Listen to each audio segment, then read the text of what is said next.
The hour of 10:15 having arrived, we will call the Tax Committee meeting to order. Representative Joy moves the minutes of March 6. Any additions or corrections? Hearing none, all fair say aye. Aye. Opposed? Motion prevails. The minutes are passed. We will just go in order, which is kind of strange for me. We'll just start with House File 169. Representative Robbins moves House File 169. And I believe Representative Robbins has an amendment. Yes, So Mr. Robbins Chair. moves House File 169.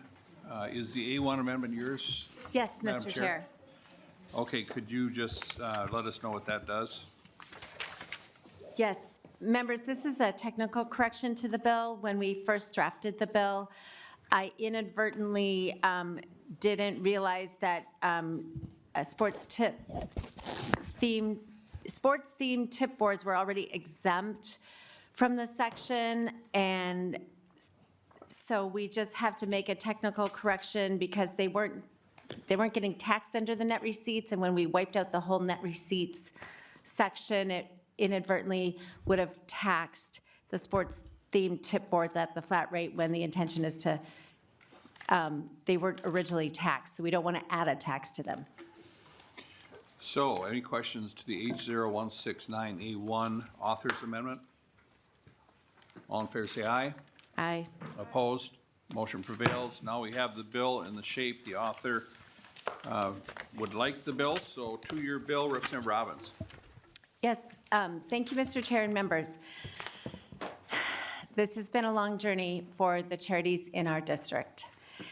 As some of you who are newer might not know, but the state legislature originally legalized e-pull tabs in 2012, and the intention was to create this new form of gaming that would help, and then it taxed, added to the charity taxes already paid to the state, because the state had to pay off $500 million of the $1 billion in the bond for the Viking Stadium.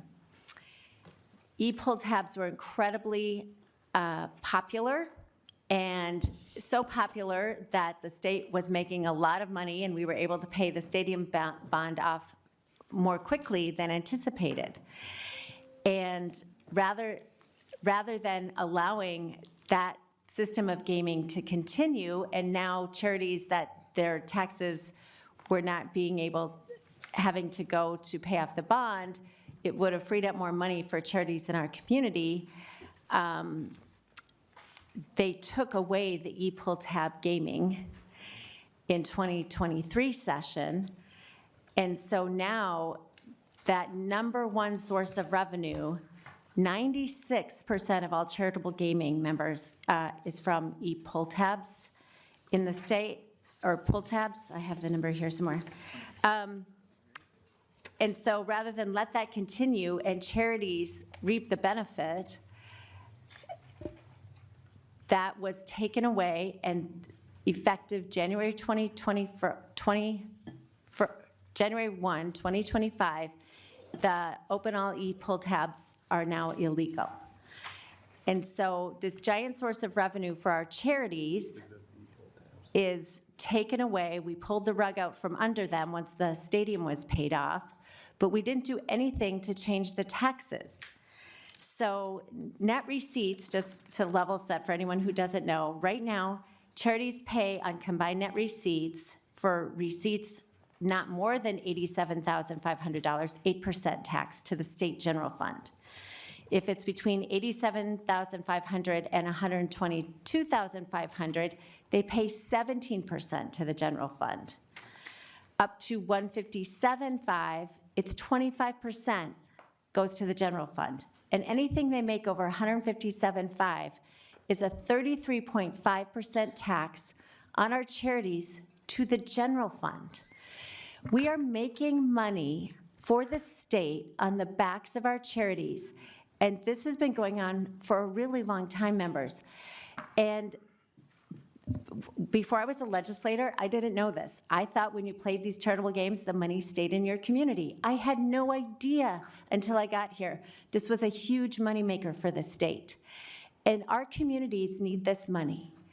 No one knows better than the local charities how to give this money out and make a difference in our communities, whether it's for sports or for scholarships or for the things that benefit veterans. They are much better equipped to solve problems in our local community than to put all this money in the general fund. So I've had many bills over the years to eliminate the tax, to have a flat tax, to lower the tax rates. We've gone through this ground so many times for those of you who have been around. So this bill is sort of the middle ground attempt, and it's to get rid of the combined net receipts tiered taxes, which goes from 8% to 33.5%, and just put a flat tax. So it's not eliminating taxing on charitable gaming and the state getting a cut, but the cut will now be 5% under my bill, which I think is incredibly reasonable. And I just want to remind members that as part of getting rid of e-pull tabs in 2023, charities were told, oh, well, in the 2024 bill, we'll give you $40 million as part of the sports betting to ease some of the pain. That never happened. Charities got nothing. Veterans groups got nothing, as we keep seeing in this committee over and over and over. So I'm asking for your support today to help us help charities keep more of the money in our communities and limit the amount going to the general fund to a flat 5%. Thank you, members. Thank you. And we're going to go to testimony from testifiers, but I think Chair Stevenson has a question here. Yeah, Mr. Chair, I just have to correct the record on a few things. My friend, Representative Robbins, I'm hopeful was inadvertently misstating a few things, but there were several really significant misstatements in that opening remarks. Representative Robbins said several times that e-pull tabs were taken away, suggesting they were taken away in their entirety. That's not true. A couple features were modified, but you can play e-pull tabs today in all the places you could on December 31st of last year. Those couple features, I'm not trying to minimize them, but we should be very clear that e-pull tabs were not taken away. She also said that e-pull tabs were 96% of charities' revenue. That's not true. In fact, until 2023, paper pull tabs were a larger proportion of charitable gambling receipts, net receipts, than e-pull tabs. There's an annual report that the Gambling Control Board puts out. I have the 2024 one open in front of me. E-pull tabs surpassed paper pull tabs in 2023, but still it's just shy of a 50-50 split. It's about 55%, I'd say, ballparking it. It's a graph in front that I was looking at, not a percentage chart, but it looks to me about a 55-45 split between paper and e-pull tabs. Representative Robbins also said that the charities got nothing. That's also not true. We passed a $15 million tax cut in 2023 that was effective July 1, 2023. So they've had a year and a half of that tax cut.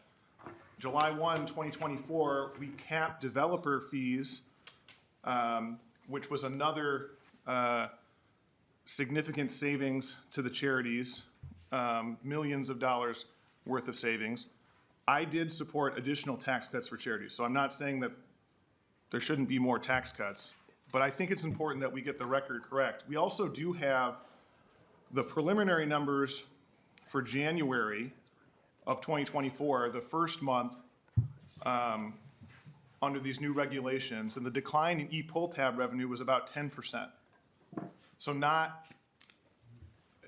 it was just not nearly as bad as what was just stated, and I think that that's important that we look at those facts and figures. Again, there's a case to be made for changes in the way that we tax charities. I have supported that. It was in the sports betting bill last year. So I'm not trying to say that this is all a bad idea. I just don't want us to have in the record things that are so blatantly untrue as saying that we got rid of e-pull tabs or they constitute 96% of revenues or the charities got nothing. Thank you, Mr. Chair. Thank you. What we're going to do is we're going to let Representative Robbins respond, and then we're going to go to testimony. And I'm going to try to move things along. We will have a full, free, and fair hearing, of course, as always. But I'm going to be looking down the list here to see if there's folks that have driven some distance. We'd want to get them before us. So, Chair Robbins. Thank you. Thank you, Chair Stevenson. I did misstate The 96%, I was looking for my notes and I didn't have it in front of me, so I had planned on correcting it when I got the microphone again. But it is 96% of charitable revenue for gaming is from pull tabs. And again, about 45 is from the paper and 55 is from the E, so that's true. But the E pull tabs are what really was driving the excitement around this and where the huge gains in revenue came from. And the estimate of revenue loss, yes, for the first month it was 10%, but in the forecast from last summer, the state forecast revenue projected a decline in charitable gaming to the general fund of 25%. So there's expected significant revenue loss from this. So, and I do want to acknowledge that there were some other changes made on the cap on the developer's fee, and that helps, but the real money was from these open all features that were taken away. And so, yes, pull tabs and e-pull tabs will continue to exist, but the design of the game and the changes that were made have significantly projected to reduce the revenues to charities, and that's what we are here discussing. Thank you, Mr. Chair. Thank you, and we will get back to members' questions. I'm not cutting off members' questions, but I would like to get into testimony, and I have on my list Rachel Jenner, Dr. Christy Janigo, Tim Engstrom, Jim Probst, Wendy Dolan, and Kristen Ringler. Is there anyone else in the audience that I missed that wish to testify for the bill or with concerns on the bill? Okay, let's start out with Rachel Jenner. Welcome to the Tax Committee. Executive Director, Allied Charities of Minnesota. To your testimony, or Chair Robbins. Mr. Chair, we had one name that wasn't on the list.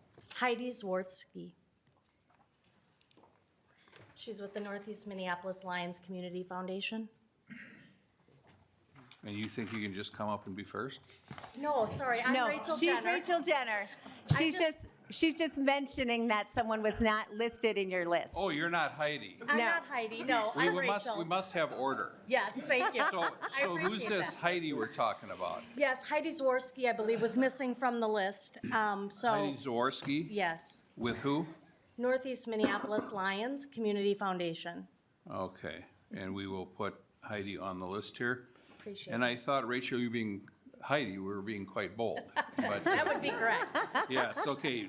Please state your name, who you represent for the record, please. Thank you, Mr. Chair, members of the committee. My name is Rachel Jenner. I'm the Executive Director of Allied Charities of Minnesota. And you are first. And I am first today. I'm here to represent the nearly 1,200 charities across the state that rely on charitable gambling to support their communities and their missions. I'd like to thank Representative Robbins for bringing this bill forward and consistently supporting us in an effort for tax relief and reformation of the tax laws as they are. We strongly support House File 169 and the tax relief that it's contained in that bill. Sports gambling had bipartisan support at the end of last session. It included historic tax relief, which is critical to ensuring that our charities can contribute more to their missions than they pay in taxes. Unfortunately, that bill failed, so we are now working to make this a standalone tax issue. Minnesota charities currently pay $195 million in taxes each year. And according to the Gambling Control Board's 2024 report, the organization's taxes and fees, those payments exceeded the available funds for their mission by $67 million. As you've probably heard just now about the new e-pull tab restrictions that were legislated in 2023, and those took effect January 1st of this year. In the first month under these new rules, we have heard from charities that are seeing an average 20% drop in their revenue, some as much as 40% year over year. And considering that last year our growth in just e-pull tab revenue was 20%, 13%. The year prior, that growth in that revenue was 20%, and now you're looking at being down another 20 to 40%. Those are significant losses because we were seeing double-digit growth every year in that revenue, and it was the fastest growing segment of our revenue. E-pull tab games are popular. You'll hear from gambling managers who have players in their bars complaining that they don't like the games. And we are, as I know Tim Engstrom has talked about before from the American Legion, we're trying to encourage people to play the games. There's always going to be some negativity that comes with change, but we are doing our best to make these games fun. The manufacturers have worked hard to put together new games with what's allowed, and we are working to make them fun. But there is a segment of players who are not playing the games, and that is, I think, why we're seeing those 20, 30, 40% losses. And these losses directly impact, as you probably well know, veteran services, youth sports, fire departments, and essential community programs. This reduction means fewer resources for the grants and scholarships that these charities are providing. I have included today an example from exemplary charitable work from the Claremont Chamber of Commerce. They're a town of about 500 people, and they are donating $223,000 in their small community. The list of those that they are helping, if you refer to that, it's extremely diverse. They have the Humane Society, veterans programs, lots of school groups, programs for the homeless. The list goes on and on. But the biggest benefactor of their efforts was the state of Minnesota, who taxed them $364,000 in that same year that they donated $223,000.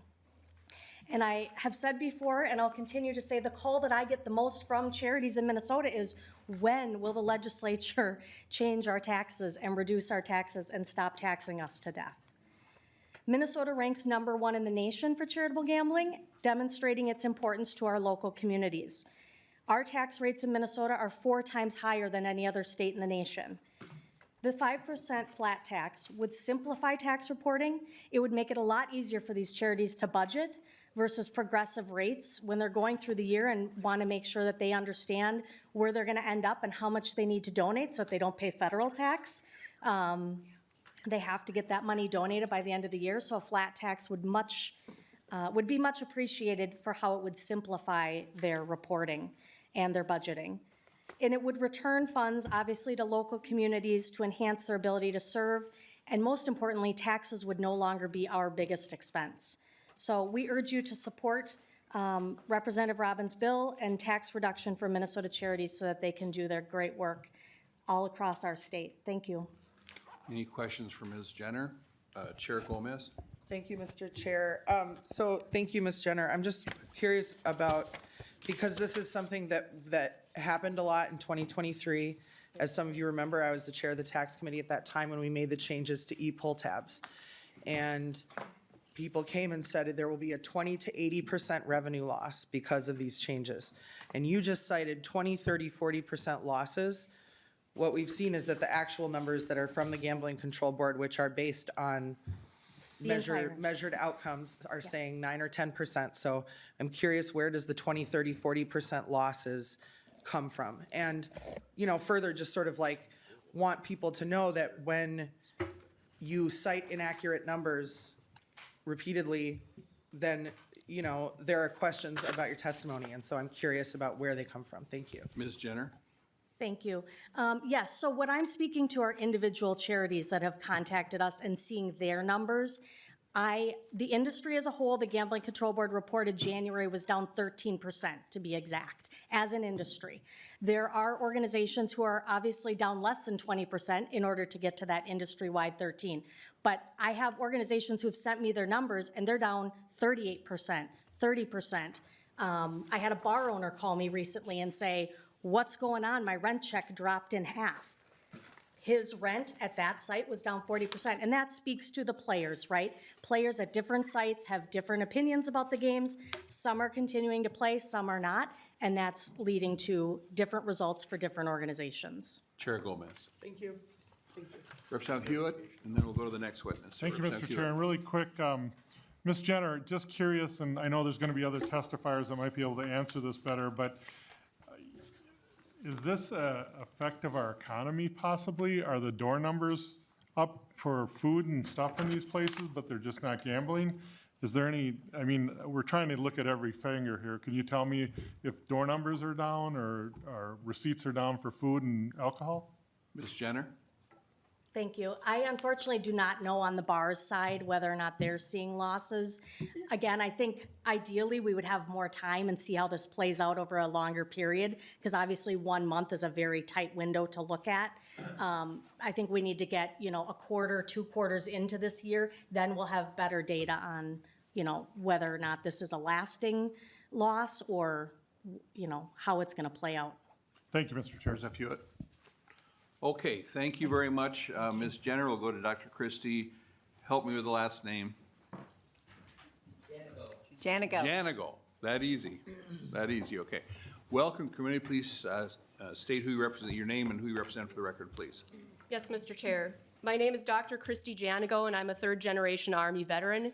I'm the American Legion Department of Minnesota Legislative Chair, and I'm an Assistant County Veteran Service Officer for my day job, where I help some of the state's most vulnerable veterans find housing, navigate their involvement with the justice system, and access life-changing veteran benefits. First, I want to thank Representative Robbins and all the lawmakers working on bills this year and years past to deliver tax cuts for Minnesota charitable gambling operations. We have been advocating for meaningful, significant tax cuts for years. The reduction of our taxes to 5% and the simplification of the structure to a flat rate, as outlined in this bill, would have a far-reaching positive impact on our posts and communities we support across Minnesota with these funds. Our more than 50,000 American Legion Department of Minnesota members agreed to prioritize advocating these tax cuts above all other things we want for the service member, military, and veteran community, again this year because we think it will have the biggest impact. There are 537 American Legion posts throughout Minnesota, and 193 of them have charitable gambling operations. Those operations account for roughly 10% of all charitable gambling in Minnesota. While some say, oh, it's just gambling, we respectfully disagree. Charitable gambling is inextricably linked with crucial emergency supports for veterans. Our donations are how we carry out our four pillars of our charitable mission: Veterans Affairs and Rehabilitation, National Security, Children and Youth, and Americanism. We do worry often that the general public does not understand our issues, so whenever we have someone coming alongside us with their support, it really matters. In my day job, I work with veterans who have had everything go wrong in their lives. They sustained physical and mental disabilities during service that led to self-medicating with alcohol or other drugs, which led them to not be able to work, or family issues and justice involvement, which led to housing instability and food insecurity. My partners and I fight to keep some of these veterans alive, under roofs, and out of jail. As many benefits as there are specifically for the veterans community, they are often not enough, or else it takes so long for the benefits to come in that there could be months of a veteran living on the streets. That is when I turn to charitable gambling operations of our Legion and VFW posts to ask them to pitch in, to save a home, to get the power turned back on, to prevent an eviction, to feed small children, to make that critical car repair for the veteran living out of their vehicle in the dead of winter in sub-zero temps in Minnesota. These funds are a big part of how we reached an effective end to veteran homelessness last fall in Hennepin County, with Ramsey County and the state of Minnesota as a whole hopefully soon able to make such a declaration. With heavy state and local taxes on top of the other bills we must pay, these expenses handcuff our posts from helping the veterans in their community who are suffering. And I can tell you that I've recently lost veterans I've tried to save, and their losses, they will always haunt me. Is this really how we'll treat those who risked and sacrificed everything, including their lives? Is it not the government's responsibility to get out of the way when a charitable organization can meet the needs in the community that they can't fulfill? Although most of us stopped wearing the uniform years ago, veterans have a deep-seated need to continue serving their communities, and the changes to e-poll tabs that were enacted at the beginning of this year do have our people worried that our mission will be compromised, and some of our posts have seen around a 20% drop in revenues. I can assure you that the cap to gaming fees and the very small tax cuts that were passed were not sufficient. As you may have heard in the past, the funds we donate pay for honor guards at burial ceremonies, outdoor recreation for disabled veterans, suicide prevention programs, and stopgap funding for homeless veterans. We donate to area schools programs to help housing and food insecure children. We support nonprofit service organizations near our posts. We fund youth sports scholarships and equipment for local fire departments. We also fund local parades, firework displays, county fairs, fire equipment, school flags, marching band uniforms, football headsets, international sister city efforts, and wheelchair-friendly playground equipment. What I am describing to you represents the best of America, and these traditions need to continue. Thank you again for hearing this bill. Any questions for the testifier? Representative Whitty. Thank you, Chair Davids. Thank you for your testimony, and thank you for your service. The funds right now that you have, do they all go back into the community, or is there any operating cost to it? Doctor? Yes, Mr. Chair. There are some expenses that we have to pay for. Some posts with gambling operations do pay their property taxes out of charitable gambling. We are allowed to use a small amount of our gambling revenues to do upkeep of our buildings, many of which are falling apart. We do have a separate bill that is traveling separately for lawful purpose expenditure expansion because we just can't afford some of the capital expenditures for our buildings right now. Representative Whitty? Thank you. And so this additional 5% would be able to be used in the community to continue to do some good in all of our communities. And I know when this first came up last time, we're always up here trying to adjust and see how some of our policies come into play. It was one of the #1 issues I was hearing. So to see 5% go back in our communities, all of our communities throughout the state, I think would do a lot of good. So thank you. Thank you. Chair Gomez. Thank you.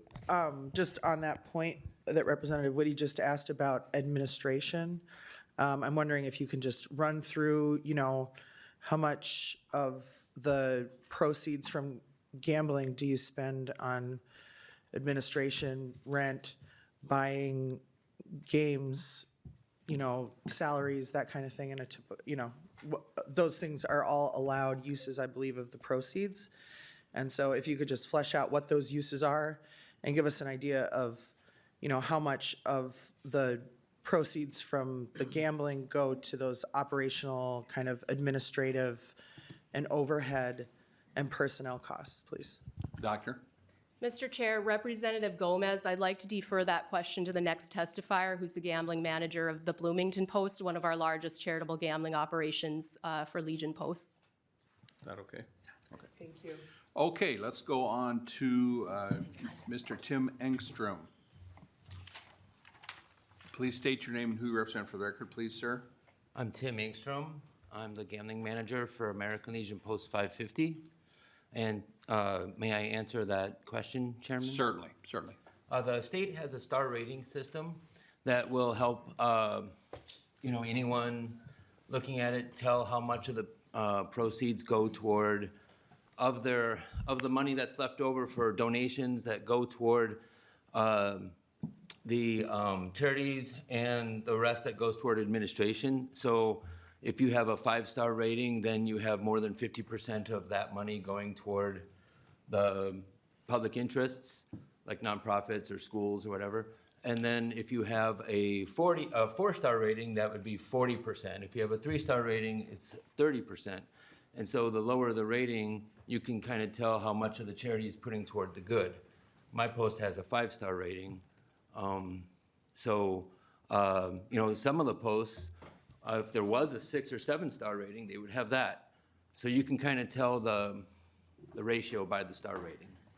Chair Gomez. Thank you, Mr. Chair. Thank you for that explanation. So you're saying that, if you have a 2-star rating, then you're spending 80% of the proceeds on administration overhead? If you have a 2-star Mr. rating, Engstrom? I'm sorry, Chair. If you have a 2-star rating, the Gambling Control Board will put you on probation too. And Okay. you could lose your license. Okay, but Chair Gomez. thank you, Mr. Chair, but that's the general thing, is if you have a 3-star rating, you're spending 70% of the proceeds on admin and overhead. If you have, et cetera, 4-star, then you're spending 60% of the proceeds on overhead and administration? Chairman? Mr. Engstrom. Yes, that's generally true, except that sometimes you have situations where maybe a organization like a sports booster organization is really trying to save up for a large expense like an ice rink. So they may have a bad or a lower than normal rating one year and then have a knock it out of the park rating the following year.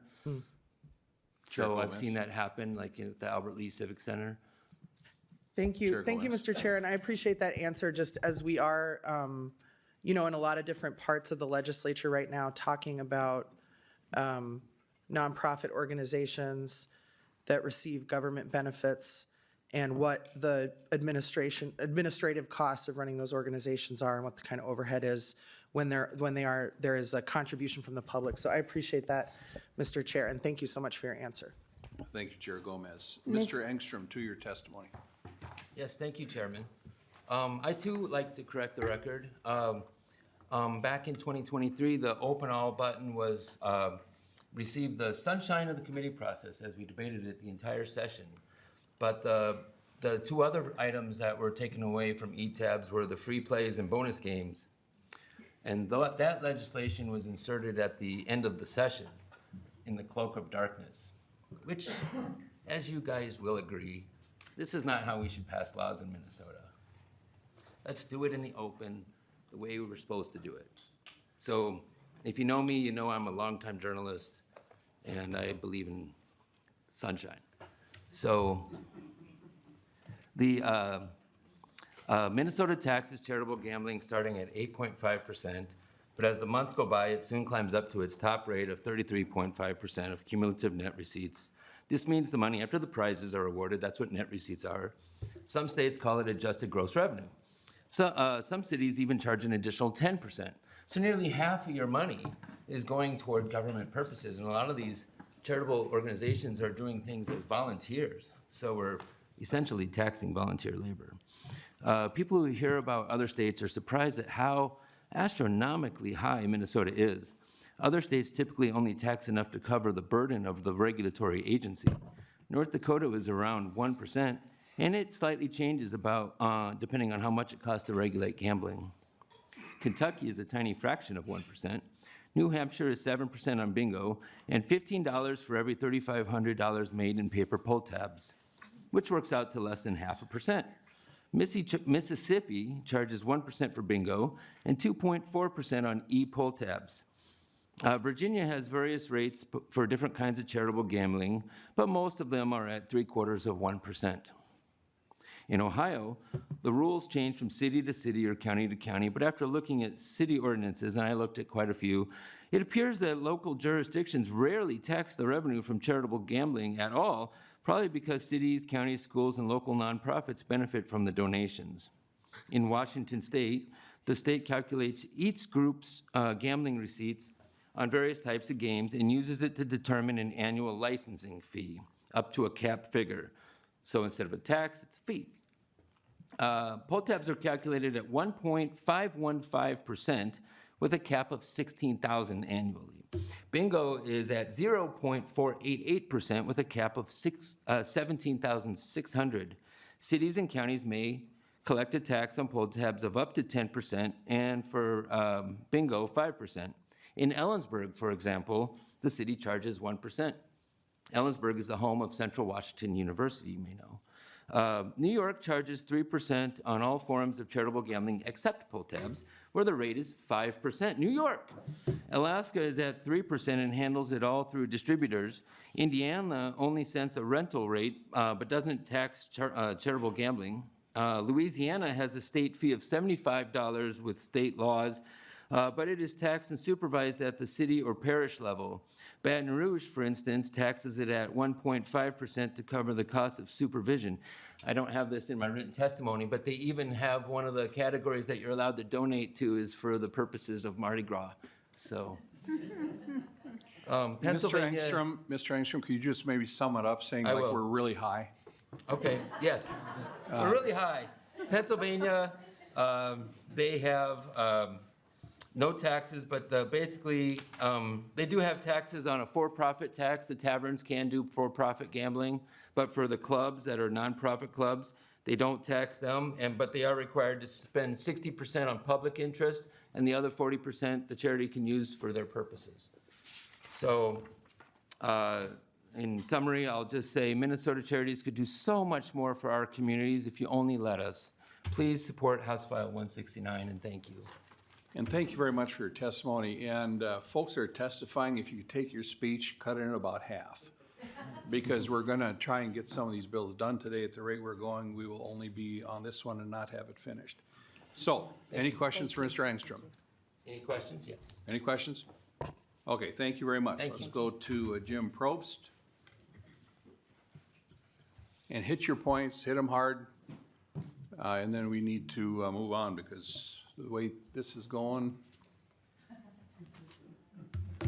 Yeah. No, we're not coming back tonight. Representative Herr. I'll make it as brief as possible. But yeah, but we want to hear what you got to say, but let's sum it up a little bit. My name is Jim Probst. I'm president of South Robert Street Business Association, the same Robert Street that borders this Capitol building. So we are an inner ring, first ring suburb group. A lot of people view charitable gambling as being an outstate situation, a lot of it going to hunting, that sort of thing. That isn't what we do. What we do is we're lucky enough to raise $300,000 through charitable gambling that went to our community. Everything from the Islamic Student Association at Two Rivers High School to sponsoring Kaposha Days in South St. Paul, Explore West St. Paul Days. Last year we gave to the local school district of 197 $63,000 to different groups and different organizations. It's not a rich district. Very good schools, but they need help. And we're very proud that we're able to do that with the money we raise. We also give to organizations such as Neighbors, Neighbors Inc., Neighborhood House, which is about 2 miles from here, 360s Communities, and Open Door. We did an event where we helped pack 37,000 meals for our community. Not going off to Africa or Asia or anything like that, but going to the food banks here in here in St. Paul. We think it's really important that the dollars we raise go to our local community. The one thing I'll say is that last month, we paid, we were able to give out $39,000 worth of dollars to our community for all sorts of different organizations and that sort of thing. But we paid $57,000 in taxes and in fees. If we could just balance that out a little bit, I'd love to go down to Neighbors Inc. and give them a check right now for $10,000. I think that would be a wonderful opportunity. Food need in this country is only getting worse. I'm meeting with neighbors later on today to hear how we might be able to help them even more. But if we could lessen the taxes that we pay to the state of Minnesota and allow us to give more funds to our local community, I'd love that. So I thank you for your time. Questions for the testifier? Okay, thank you, sir. Let's go to Wendy Dolan.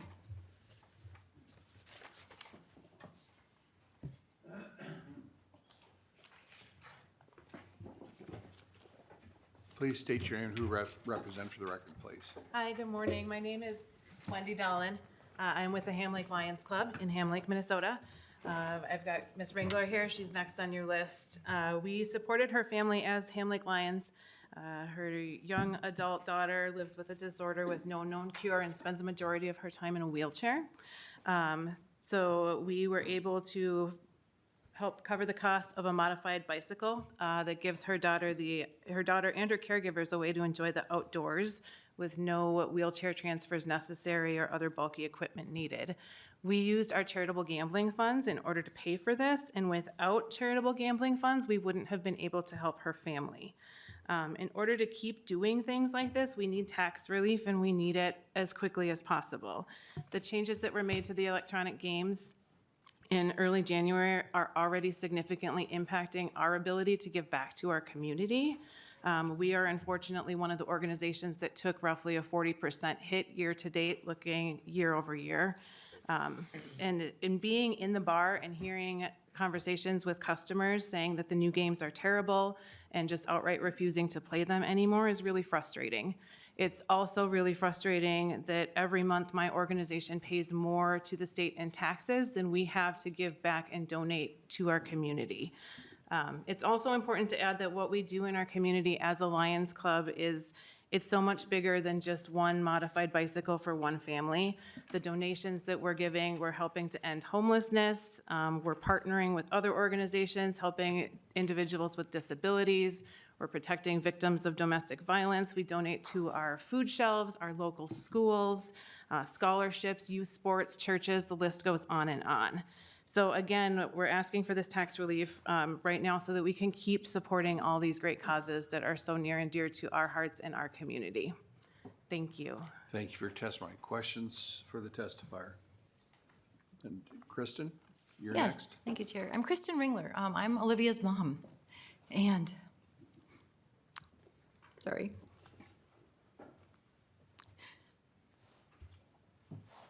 We have a 20-year-old daughter with a really rare, icky disease that took everything away from her at 2. And we fought for years just to get her a bike. And I don't even remember how I found Wendy. Wishes and More. Wishes and More actually is a wonderful, also another charitable, wonderful company that helped out. But they basically partnered with the Ham Lake Lions to help fund this bike. Now, I'm gonna be honest with you, this bike is $15,000. Because guess what? Her whole wheelchair goes on the front of it. It's made in the UK. It's on a ship right now, coming over to arrive in Madison in April, and then it'll be delivered to Olivia. It's taken us a year to get it, which is okay, but we've been fighting for 5 years. We've tried and tried other things. Everything's been denied. This was our first opportunity in her whole entire life to give her some really cool, kind of some independence. Not entirely, but she can just, nobody has to transfer her, nobody has to, it's not a two-person thing, because that's how we have to carry her and lift her as 2 people. This is just putting her wheelchair on there's a little ramp on the front of the bike. And we found this at a bike expo at Gillette Hospital put on right before COVID hit. And she lit up like a light bulb, like just phenomenal. And so this has just been a huge blessing to finally get her a bike that maybe your kids, grandkids, whatever, they all have. And it's just been such an amazing opportunity that we could use these funds that we didn't even know existed. And there's so much more, I think, that can be done for this disabled community. We have a lot of friends and family that have no idea what's out there. But if this is something you guys would entertain and let it and allow for this is just unimaginable what good these charitable companies can all do. So I'm just a parent, but thank you for your time. You said that wrong. You said just a parent. I am a I did. huge parent. I'm a warrior from my kid. Awesome. That's better. That's what. Okay, so any questions for Ms. Dolan or Ms. Ringler? Sorry. Thank you very much for your testimony. I really appreciate You're it. welcome. Now we'll go to Nice to Heidi. meet you.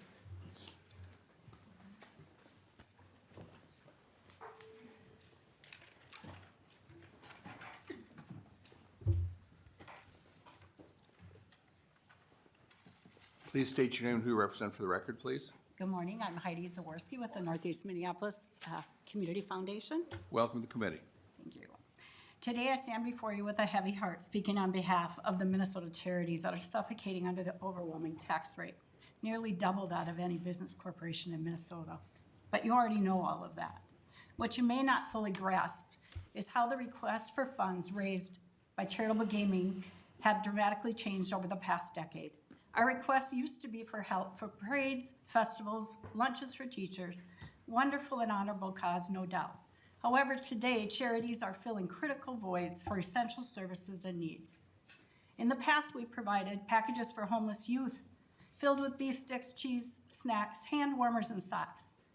These days, those bags are filled with Narcan, rubber gloves, syringes, and service numbers for suicide prevention. We replace old football helmets because they no longer meet safety standards without them. And the school would have had to close the high school football program down without them. We're helping local social service centers in our community pay their employees for another month just to stay open to serve our community. We're filling backpacks when our students leave the schools on Friday with food for them for the whole entire weekend and for that of some of their siblings. We provided, these are the needs of today, basic and critical. The voices making these requests for funds are more desperate and it's more urgent. The thank yous and words of appreciation are louder and come with tears, letting us know I do not know what I would have done without you. I've exhausted all of my options. The waiting time was too long. I didn't meet the qualifications because I have a job. We provided rent for a woman who fell and broke her arm. She didn't want the full rent. She just wanted some rent. She just needed to get through the month. She couldn't work, and without that work, she didn't have the money to pay her rent. She came in 5 times and thanked us in person for that little tiny donation, but it made a huge difference. No longer are these charitable organizations just frosting on the cake. They are the entree. They fill the voids where there are no other options. They are life-saving tools for our youth. They are new fire trucks. They are new safety equipment, new mental health tools. They are the food on our tables. They are the hearing aids, the glasses, the jackets, the boots, the blankets, the necessities of life that we sometimes take for granted. I ask you not to take these charitable dollars for granted. These are precious and valuable. Help us keep these funds in our community with some tax relief. We are not oblivious to the fact that the hideous high tax charged to nonprofits go to pay for other things. We understand that. I ask you to do your due diligence and research what those tax dollars are actually being used for, where they go, before you deny our request for tax relief. I know that as a club, we've requested that information and we've never, ever gotten a response. Educate us on the impact those dollars have in our communities. Educate yourself. Hear our plea. We need tax relief to provide basic services. That is what the 2025 charitable organizations look like today. Thank you for your time and attention. Any questions for the testifier? Thank you very much. Appreciate it. Okay, so that's the list of witnesses here. So does the department, well, first of all, is there anyone else wish to testify on behalf of or with concerns? And then we'll go to member questions here in a second. Is the department want to weigh in on this? Okay, thank you. Now we'll go to member questions. Representative Herr. Thank you, Mr. Chair. And I just wanted to say thank you to Representative Robbins for bringing this bill forward. I know that, at the legislature here, we never have a solution that works for everyone and all the time, so I appreciate your effort in trying to do this. I will just say that there's a part of me that is a little bit torn about what we're doing here, what we're asking for, and I think that all of the organizations and people who spoke to did a very good job of explaining the community benefits and who they're working with. And my comments is not to invalidate anybody's experience or what they've been through and how they contribute, but it is also not lost upon me that the people who have been here in front of the committee, there's no one who looks like me, right? And that in organizations in my community who participate in charitable giving, because I had no idea this is even a thing, so that they can do things that benefit their communities. And when I think about the intersection of taxes and what we're doing and how we want to make sure our nonprofit organizations continue to be able to do their good mission, I also know that the taxes and the tax breaks that we have and the tax we collect go to programs in which people like my community, like my veterans, are not considered veterans. They fought in a secret war. They saved American soldiers. My grandfather was a colonel, never received one benefit from the United States, and he died never being recognized as a veteran, and yet he had soldiers, hundreds of soldiers who died in order to save one American pilot. And so these people don't participate in charitable gambling. They have significant needs, but the taxes we collect will go to programs that impact them, like being on Medicaid or being on Medicare, charitable health care that is provided to them, or food shelves or different places. And so I would like for us to I feel like we're saying you're taking from me and then you're not, and we're trying to do these good things, but when we also then change some of these tax rates, it's also taking from people who look like me, people who then don't get to participate in these things, people who don't have organizations raising for cause like them. Like my veterans don't get any mental health support at all from any charitable organizations because they don't have any access to that, right? So like, I just want us to think about the balance of how we do taxes and then who gets included and who doesn't.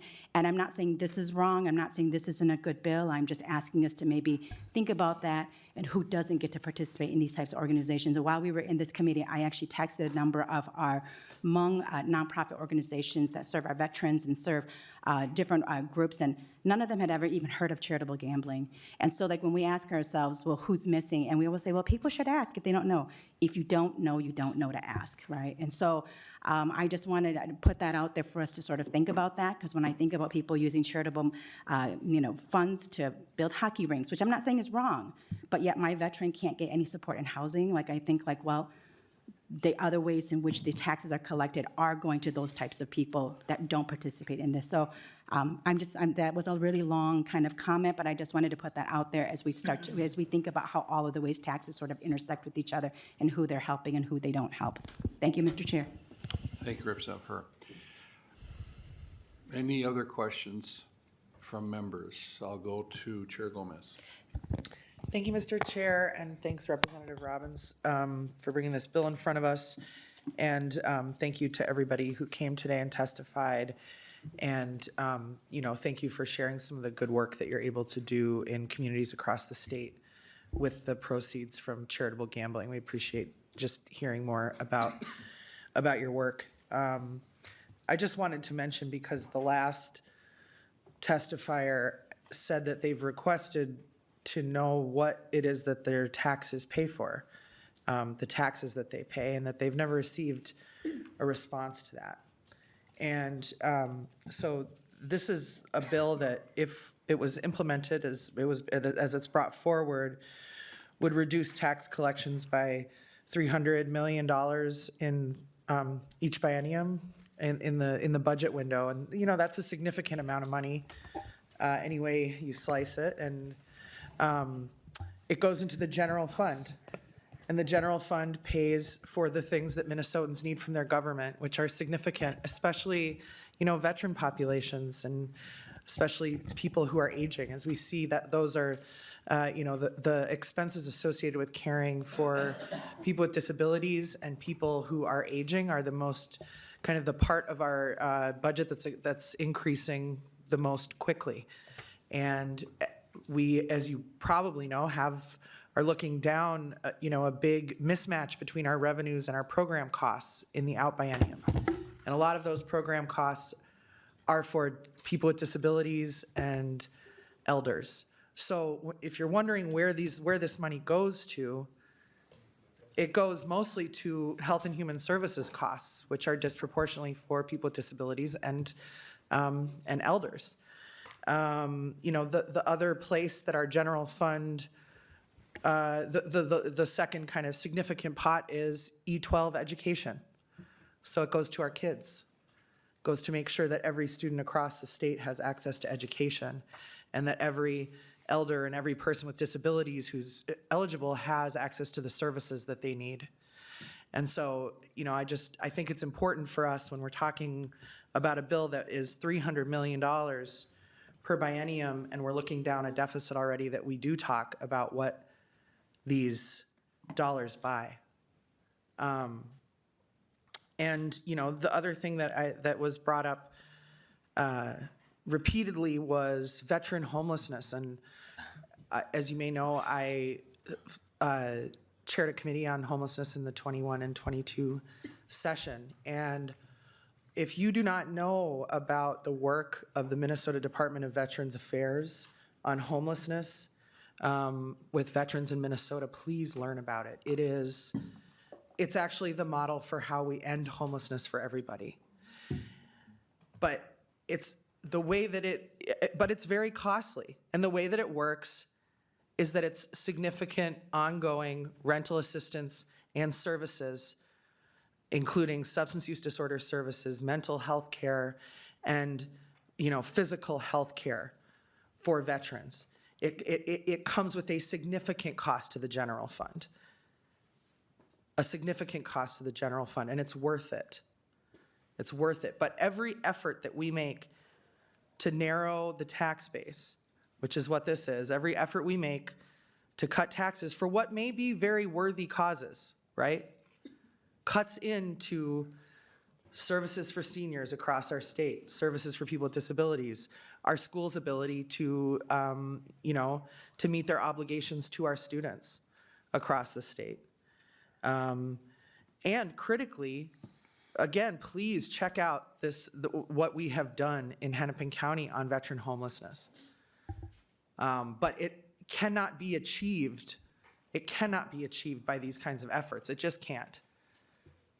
It just can't. The expense is really significant. So, I appreciate us bringing this forward. I think it's hard in the current, the current kind of fiscal climate. And we just have to understand, I know that you guys will continue to come and ask us to reduce these taxes. It's happened most of the years that I've been in this body so far.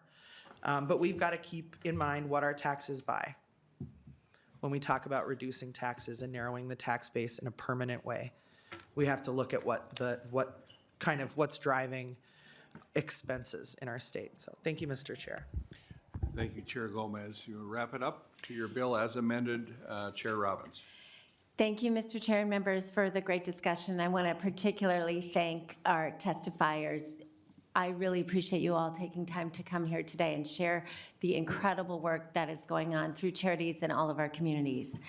To just address quickly a question of where the dollars go that Chair Gomez raised earlier, I just want to refer members to the Gambling Control Board's report for 2024, and I will just briefly quote.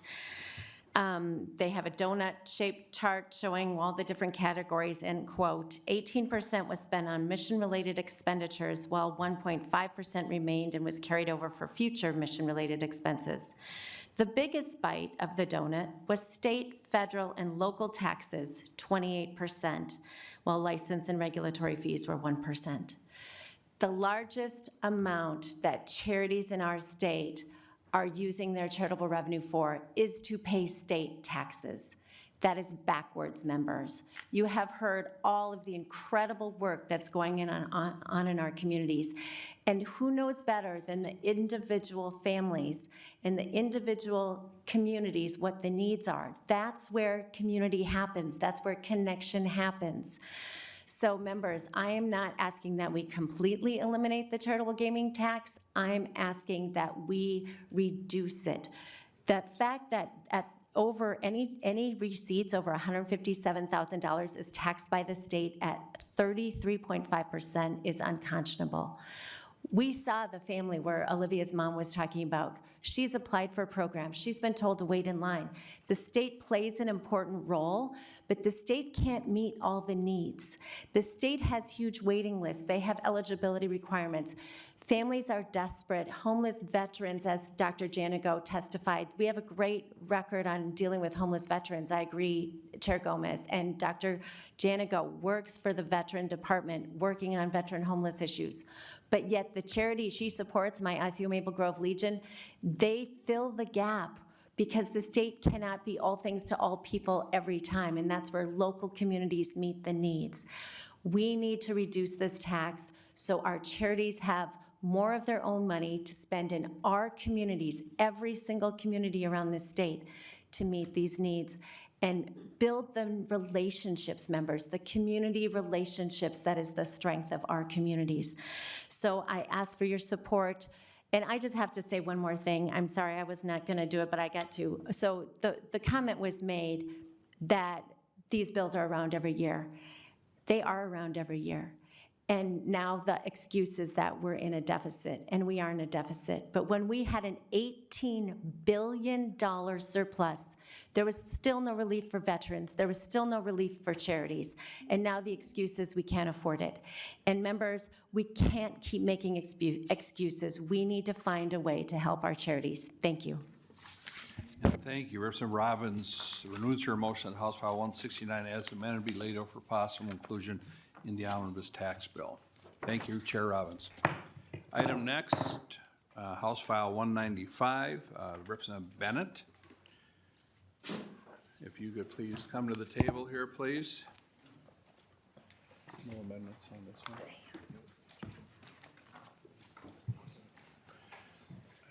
Chair Bennett, welcome to the Tax Committee. I will gladly move House File number 195, and I see that we have two witnesses. And if you could please describe your bill for us. Thank you, Mr. Chair and Tax Committee. Good to see you all. And Mr. Chair, I'm going to do my best to make up some of your time and get your next bill up. So I appreciate the hearing for House File 195. Briefly, before my testifiers help explain this even better, this bill exempts congressionally chartered veterans service organizations like the American Legion, VFW, from paying property taxes on buildings that they own and operate. The Department of Veterans Affairs sends out a list of eligible organizations to the Department of Revenue every year. The legislature reduced property taxes for CVOs to 1% in 2017. But despite that reduction in the property tax rate, legions and VFWs have been struggling to keep their doors open, especially since the pandemic. I have some testifiers, and I would like to turn this over to them because they can do a much better job explaining this. Well, Mr. thank Chair. you very much, Chair Bennett. First on my list is Barry Hendrickson. If you please state your name and who you represent for the record, please, sir. Yes, Barry Hendrickson, Department of Minnesota, Veterans of Foreign Wars, Adjutant Quartermaster. Welcome to the committee, sir. Throwing out the speech. The key items. So we have 188 VFWs throughout the state of Minnesota. Approximately 107 of them have post homes, operations. That means 81 have lost them over the years, and property taxes are a factor in that. In addition, over the last 20 years, we averaged 5 VFWs going away completely from their communities, whether or not they have homes or not. That means over the last 20 years, 100 communities have lost their VFWs. That means there's no more gathering place for the veterans. There's no hall for the community. There's no place to meet. There's no donations that are going to help in the community and veterans.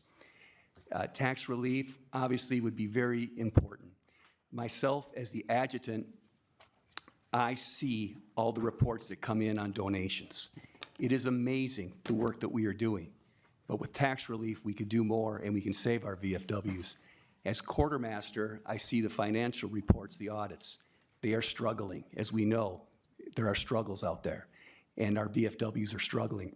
So I highly hope that we can get tax relief, property tax relief for our VFWs. Thank you very much.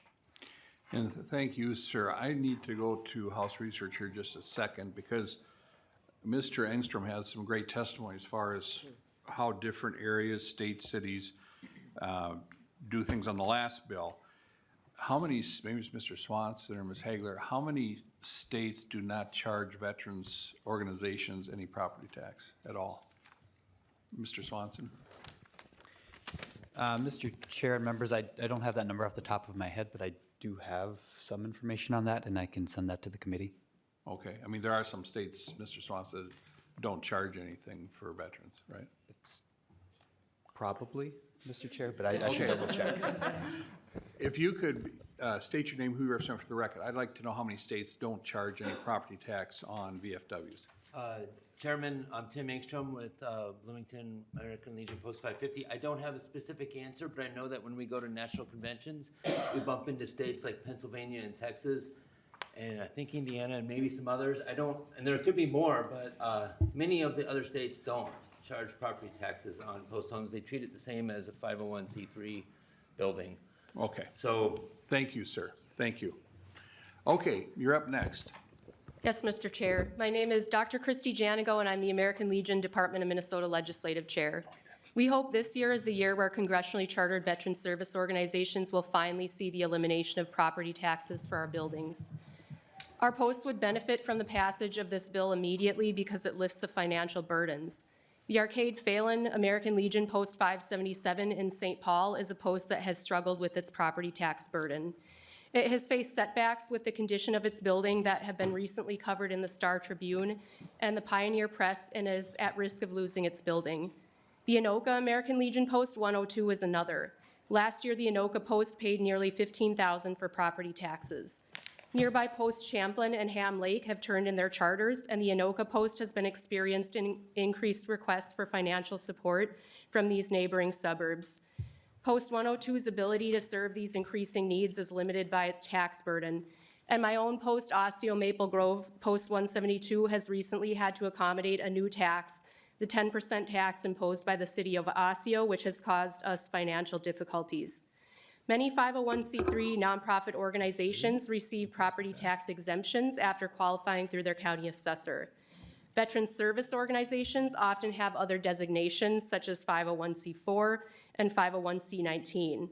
We're asking for access to the same nonprofit property tax exemptions provided to those 501c3s. Congressionally chartered veterans organizations like the Legion have a federal requirement of reporting our volunteer and other charitable efforts directly to Congress annually. And because of that accountability, it does make sense for us to pay zero property taxes. As Tim Engstrom mentioned, there are a handful of states that provide the same benefit as a recognition of good veterans service organizations and their work in the community, and we'd like to see Minnesota among them. As far as the county property tax assessor's office, they do have confusion with the statute as it is today, and we think it would save taxpayers across our 87 Minnesota counties because of the workload and inefficiencies that are inevitably covered by our taxpayers. Our posts in Minnesota are increasingly diverse as veterans are seeking places of refuge where they can relax in the camaraderie of like-minded people who have shared experiences. Veterans tend to be slow to trust other people, and that can lead to isolation. We need social connection as much as other people do, and perhaps more, because many do not understand what some of us have been through protecting this country and its freedoms. The American Legion Department in Minnesota has a total of 531 posts, but more than half of our posts already don't have buildings. 260 of our posts have buildings. Of course, several are struggling and at risk of closure in the near future. The communities of Stillwater, Marshall, Northfield, Waite Park, Coon Rapids, and a number of them in the metro area have all had to sell their buildings to survive in recent history. How many more communities will need to lose their gathering center for charity fundraising and activities before relief is provided? Thank you for hearing this bill today, and I'm happy to answer questions. Okay, thank you for that testimony. So we'll take questions from members to Mr. Hendrickson and Dr. Janigo. Does the department wish to testify on this bill? Okay. Okay, Representative Joachim. Thank you, Mr. Chair, and thank you, Representative Bennett, for bringing this forward. I know these organizations mean a lot to our communities, and Hopkins alone, even though we're only 2 by 2 miles, we have a VFW, American Legion, and an Elks Club. And it's been a while since I've been a property tax chair, so I just need a refresher. Can I ask nonpartisan staff a quick question? Absolutely. Thank you, Mr. Chair. Nonpartisan staff, currently, don't we exempt the portions of the property that aren't revenue generating, but we tax the portions of the property that are revenue generating? Maybe just remind me of how our Legions, our VFWs are taxed. Mr. Chair and Representative Joachim, Representative Bennett sort of alluded to this a little bit in her opening remarks, but there is a reduced classification rate for the local portion of property taxes paid by these organizations, and that is a rate of 1%. There are actually 2 different classifications for congressionally chartered veterans organizations. Both have the 1% rate for local taxes, but one of those classifications is subject to the state general levy and the other is not. The difference between those 2 classifications is it has to do with how often the facility is used for revenue generating activities. For those that aren't or are only used for revenue generating activities for a small number of days within a year, they're not subject to the state general levy. For those that do have more days of revenue generating activity, they can still get the reduced classification rate of 1%, provided that they make donations at least equal to the amount of tax that they paid in the prior year. But those properties are still subject to the state general levy. Chair Joachim. Mr. Chair, thank you. I'm glad I asked because I forgot how complicated it was. So just to comment more, anytime we do an exclusion, it shifts onto other properties. And I know I'm a little more sensitive to this in Hopkins because we are only 2 by 2 miles and we have a few of these organizations. But it's also about the fairness if they're running a food establishment and a bar, and then not to have to pay that, while the other bar down the street might, because people only usually pick or choose where they're gonna go, and they'll only buy, they used to, one of my, a former legislator said, you know, they're only gonna pick up lunch, a hamburger lunch spot once a day, not twice. So I just kind of worry a little bit about the fairness for the other Well, I'm into 3 organizations. times a day. Thank you, Mr. Chair, Just thank so you. you know. Questions from members to Chair Bennett or the witnesses, or the testifiers? Chair Gomez? Okay. I will then renew my motion that House File 195. Mr. Chair, may I close? Oh, I got that on my list. Representative Bennett closing. Excuse me for the I interruption. got it right here. I just Chair wanted to say one more thing, and I thank you to both my testifiers and the committee for, also for hearing this, and Mr. Chair, for hearing this bill as well.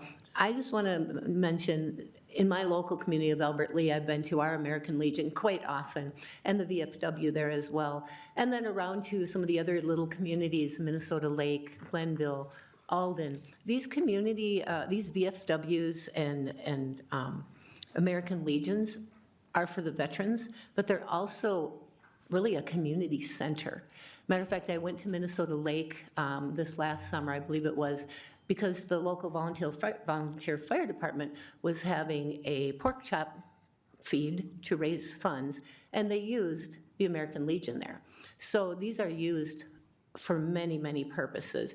And then finally, I'll just say one of my favorite things about the American Legion and our veterans is the Honor Guard group that in Albert Lee, when I've attended any funerals of veterans, those honor guards, the men and women who served us, are there every time, rain or shine, whatever it is, to honor that veteran with that service. So I thank our veterans, and I hope our committee can make this really small change that will be a huge difference for our veterans and communities. So thank you, Mr. Chair.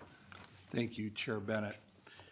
Totally agree with your last comments there. I mean, representing the city of Preston with a veterans home and a veterans cemetery, the veterans that volunteer for all those events, every honor guard, they're quite amazing. So with that, I will renew my motion that House File 195 be later for possible inclusion in the omnibus tax bill. Thank you to the witnesses, and thank you, Chair Bennett.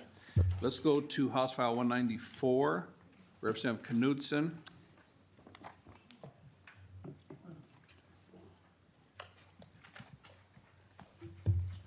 Welcome to the committee, Representative Knudsen.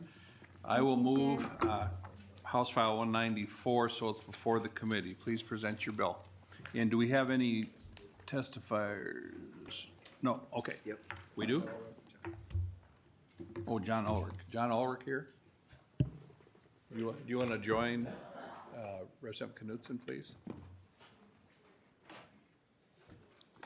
Okay. I got to work on my reading abilities. So I will move House File 194, so it's before the committee. Representative Knudsen, to your bill. Thank you, Chair. Thank you, Chair Davids. Thank you, Vice Chair Joy. Thank you, Lead Gomez. And thank you, members, for allowing me to present House File 194 to you today. This bill relates to the Disabled Veteran Homestead Property Tax Exclusion Program. This program provides a property tax benefit to qualifying veterans by reducing the value of their home for property tax purposes. Surviving spouses of disabled veterans continue to receive the exclusion benefit after the veteran dies until or unless the surviving spouse remarries. To qualify for the property tax exclusion, veterans must be honorably discharged from the U.S. Armed Forces and be certified by the U.S. Department of Veterans Affairs as having a service-connected disability. Disabled veterans apply for the exclusion through their county's assessor's office. When the legislature enacted this program in 2008, the exclusion amounts were $300,000 for a 100% and permanently disabled veteran, $150,000 for a veteran with a 70% disability rating. The valuation exclusion amounts have not been increased in the 17 years that this program has been in existence. In that time, the value of property and homesteads has increased greatly. According to the Consumer Price Index, $300,000 in 2008 is the equivalent purchasing power to $439,759 today. $150,000 in 2008 has the equivalent purchasing power of $218,879 today. These figures demonstrate the urgent need to increase the valuation amounts of the disabled veterans' property tax exclusion. House File 194 increases the exclusion amount for 100% totally and permanently disabled veterans to $400,000. The exclusion amount for a veteran with 70% disability rating to $200,000. I do have one testifier with me today, and I'd like to allow him to present right now. Welcome to the committee. Sir, if you please state your name and who you represent for the record, please. My name is John Ulrich. I'm from Morrison County, and I'm here today as a disabled veteran. I am a veteran with 100% permanent disability. I retired from the United States Army on October 30th, 2015, on the last day of October of my 60th birthday, a mandatory removal. I was diagnosed with cancer in 2021 and still fighting the fight. I was given the disability rating when I retired in 2015. I served 32 years, and 4.5 of those years was in Iraq and Afghanistan. We were exposed to many hazards like the burn pits and chemicals unknown to us. I believe the proposed market value exclusion for the 70% and 100% disabled veterans should be as stated in the bill. $200,000 for 70% and $400,000 for 100% disability. Please try to remember that we were serving in places where it was hazardous to our health. The percentage of disabled veterans in Minnesota is a very small amount, and as taxpayers, we should give a little for what we got from our service members. Some of our people think that our fellow taxpayers would be picking up the tab for why we don't find. What we should do is find some poor-run program and reallocate those funds to one of these programs. And hopefully it wouldn't be a mandate from the state. Maybe this will come out of the general fund. One of my legislator friends, him and I was talking about it this morning, and I think that would be a real wise move to go so that it doesn't burden the rest of the property taxpayers in our counties. Take the time to think about the disabled veteran that may have a large family and can no longer work trying to support their family. A lot of times we get disability ratings. I was injured in Afghanistan, so that's where mine came from. However, what I tried to point out was in 2021, 5 years after I retired, I was diagnosed with large B-cell lymphoma, and it's come back 3 times. I'm still in it for the fight. Next week after our convention, I will be going to the university for a T-cell transplant, and hopefully that will get rid of it. But here's the point I'm trying to make. I don't have to have the exemption because I planned my life and I stayed in the military a long time and I own a farm and that kind of thing. But there are young people that come out and they have a disability and they wind up with cancer and that kind of thing, but they might be less than 30 years old. And they have a family, and every dime that helps those people is appreciated. It makes their life a little bit easier. Or the spouse, the service member passes away and the spouse needs to pick up that tax exempt because their income's going to change. I had lost one soldier in Iraq, and that happened with that family. But there was enough people around that picked up the slack so that they made it through. To finish this up, I respectfully request that each committee member would vote yes for this bill. And today I'm proud to, for the very first time since I retired, I signed this document, John Ulrich, Chief Warrant Officer 4, retired United States Army. And I'm really glad to be here today. Thank you, Mr. Ulrich.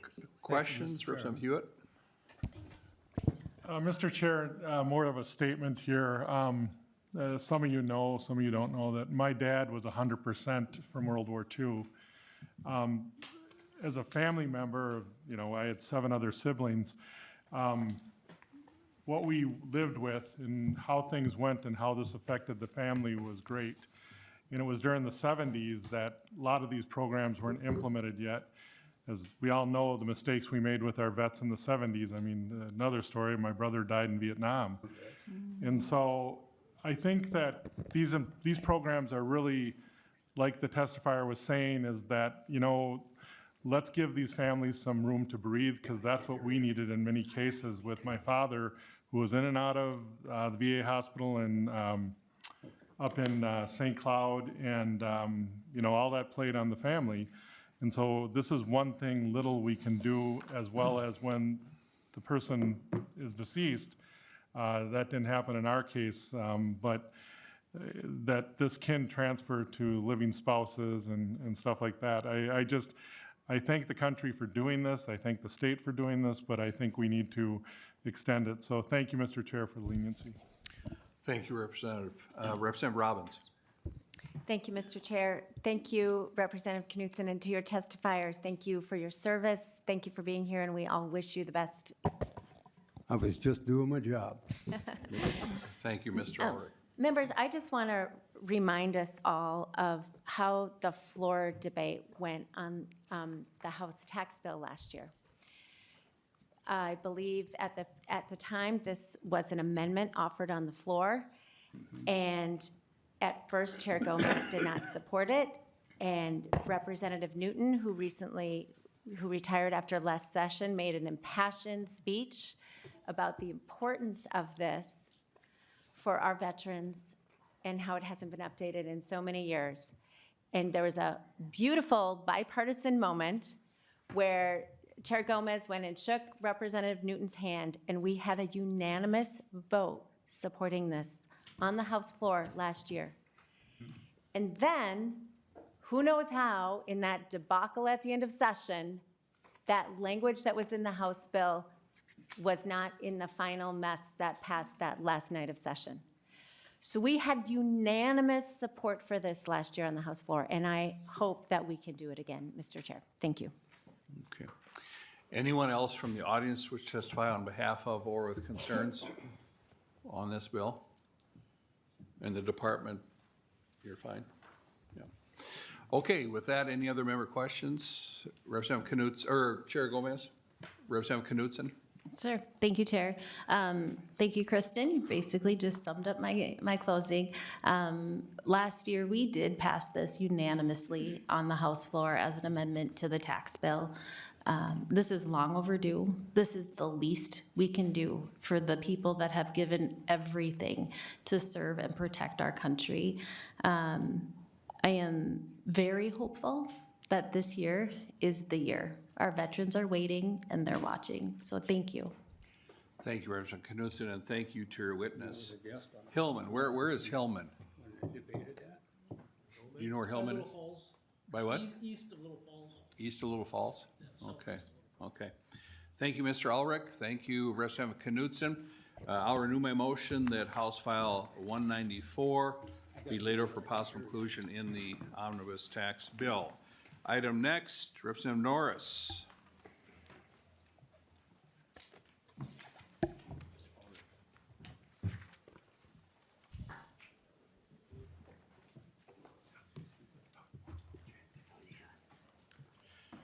And Representative Norris, welcome to your committee. Representative Norris moves House File 1756.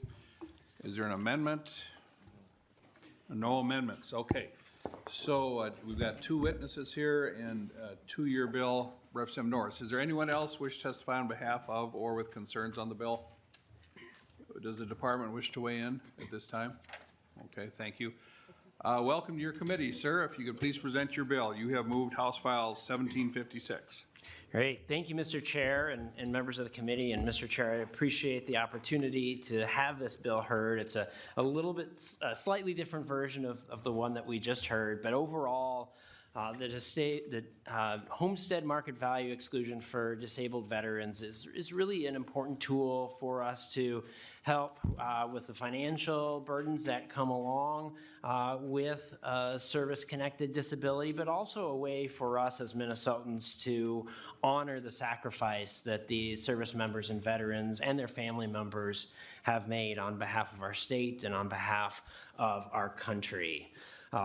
This bill includes the same adjustment to the base for the exclusion that was in the Representative Knudsen bill, but it also includes a number of other provisions that I found to be really important in my conversations talking to veterans in my district and across the state of Minnesota. I'll highlight just briefly some of those differences. First, it includes an adjustment for inflation in the exclusion base. So, we just heard that one of the challenges is this hasn't been updated, the base, in years. And so if we pass the bill, without that inflation adjustment, the value starts eroding the day after the bill is enacted into law. So this would address that challenge. It would also make some adjustments to service member eligibility to clarify that a service member who has not yet been discharged but has that 70% or higher disability rating would also be eligible for the exclusion. We also know that spouses are impacted when a service member or veteran has a disability. And so this bill addressed some of the challenges around that as well. First, it eliminates the 2-year window for a surviving spouse to claim this exclusion. When a service member passes, there's so many things that a spouse is going through. The last thing they're thinking about is property tax paperwork. So this eliminates that short window for them to file the paperwork to claim this exclusion. It also deals with an issue where sometimes if the veteran or the service member is on active duty outside the state of Minnesota, both the service member and the spouse may be living outside of Minnesota, the event that causes the disability occurs or the service member passes, and it would allow when that spouse, the surviving spouse, moves back to Minnesota to claim the exclusion. And lastly, it addresses some of the issues around kind of creating a disincentive for those surviving spouses to remarry, which is not an intended outcome of this exclusion, and also some unintended consequences that can sometimes limit the ability of the surviving spouse to move into a home that's a better fit for them as they downsize, might need to move to perhaps a one-level home as they age, those sorts of things. So it's really designed to address some of the challenges that the veterans community has seen over the years and make this homestead market value exclusion work even better for disabled veterans and their families. Thank you very much, Representative. Let's go to Trent Dilks. If you could please state your name and who you represent for the record, please. Thank you, Mr. Chair. I'm Trent Dilks. I'm the Legislative Director for the Disabled American Veterans Department of Minnesota, and I appreciate the opportunity to testify on this bill. I've been working on this issue, and I've been working for Minnesota's disabled veterans for the past 11 years. We have been working on property tax exclusion, so much so that I got the nickname Property Tax Guy among the veterans world. Early on, I would get a call, a session, and it would be one veteran saying, hey, the $300,000 doesn't cover my property tax. Could we look at getting it increased? And I would say, well, we're working on expanding it for surviving spouses. We're working on some of these other issues, but I appreciate your input. Recently, 4 out of 5 legislative calls that I take are veterans who are worried about staying in their homes because of their property tax. This is no longer a one-off scenario. This is all across the state, metro and rural, that veterans are feeling the pinch. One stands out specifically to me, and that is a Vietnam veteran who is about to pass away from his Agent Orange-related illnesses. He called me in tears. He is worried that his surviving spouse will not be able to stay in the home they bought in Hennepin County after he got back from Vietnam in 1971. Through no fault of their own, they've lived in an area where the property values have gone up, even as their home has remained modest, where they raised. Their surviving spouse will see a 59% reduction in her VA benefits when the veteran passes away. They have seen a property tax bill that has multiplied over and over again. I'm hearing about this from veterans all across Minnesota. They're scared that they won't be able to stay in their homes. And if you know veterans, they're scared for their families. I know there's a lot about the property tax shifts. I understand that. I've been working on this a lot. So I went into the Department of Revenue. I will not go through them all, Mr. Chair, but a couple to highlight. Big Stone County, if you take the total market value and then you take the value excluded, that's what all these numbers will be. The value excluded for the 70 and the 100%ers, 0.39%. If you go to Carver County, 0.29%. If you go down to, let's see, Hennepin here, let's go with one of the big ones. Hennepin County, 0.21%. We are not talking about a large percentage of the property values that are being excluded. If I take the highest one, so you know I'm not cherry picking, Carleton County is at 1.51%. Carleton County, under an increase in this, would be one of the least impacted because they still have a median home value somewhere between $220,000 and $240,000. So the only homes that would be affected by the top number of the 100% are those who are severely service-connected disabled veterans in non-agricultural homes valued at over $300,000, $80,000 more than the county's median home value. So when we talk about the shifts in greater Minnesota, I will supply this to your staff, Mr. Chair, but the overall property shifts, there are only 3 counties in Minnesota where it's at 1%. Everything else is a fraction of 1% when we look at doing this for the most severely disabled veterans. Surviving spouses, I was just looking at it. There's a Minnesota service member who was part of the 82nd Airborne, passed away in Fort Bragg. In his 20s, left behind his wife, who he had brought with him from Minnesota, and they had a young child. He passed away in a helicopter crash. Had she wanted to come back to Minnesota after he died to be near her family, we would not have given her the property tax value exclusion. I can't believe that was our intent. I've been working on this for over a decade. I've never heard anybody say that would be the intent to leave her out. And so that's just one of the important provisions that I think, even if we end up compromising, and I understand some may need to come out, we're talking about 3 or 4. But those 3 or 4 are extremely important, like the surviving spouses of those who have moved away to be with their service member and want to come home after they die. Okay, members, we're going to adjourn in 3 minutes so we can get over to the floor session. I want to give members a little bit of time to get over there. So if you could wrap it up, then we'll go to the next witness, and we won't be able to hear my bill. What? Oh, we have to? Oh, I guess we'll hear my bill. Dr. Janigo, do you got anything to say here on this one? Yes, Mr. Chair. Dr. Janigo, American Legion, Department of Minnesota. I just want to add to that in the past there's been a lot of misinformation about the cost of this bill, with some state lawmakers and county commissioners fearing that they won't be elected in the future for driving costs to taxpayers. There's actually no cost to the state and no cost to local governments. As Trent Dilks outlined, it is a shift of the tax burden from eligible veterans and surviving spouses to the rest of the tax base, and it is a very small fraction. Trent outlined a range of 0.1% to 1.51%, with the average shift being 0.54%. So with the additional provisions in this bill, we're estimating around an additional 0.03% of shifts across Minnesota. So when we've talked to Minnesotans, many have said that they will gladly pay a few more dollars on their property taxes to help veterans and their communities. I do want to outline that this bill is one of many bills that are out there for this matter. This is the one that the Commander's Task Force supports, or all 8 congressionally chartered veteran service organizations, because it is the most comprehensive and tackles all of the issues we've been fighting for the past many years. Thank you. Thank you. Any questions for the testifier? Representative Norris to wrap it up. Thank you, Chair Davids. I want to thank my testifiers Sorry, for. Representative Gomez, any Representative Norris. Thank you, Chair Davis. Want to thank my testifiers for joining me. There's great bipartisan support for this. I look forward to working with Representative Knudsen to hopefully get this across the finish line. Representative Norris renews his motion that House File, what House File is it? House File 1756 be later for possible inclusion in the omnibus tax bill. Thank you to the witnesses. Thank you, Representative Norris. I will now move House File 2133, being right up front. This is simply a vehicle bill, and I'm going to try and find a few more. And Chair Gomez, maybe you could find a couple. We may need these down the road. I will move the H2133A1 amendment. All in favor say aye. Aye. Opposed? Motion prevails. Any discussion? Does the department have a position on my vehicle bill? Oh, yeah. You scared me.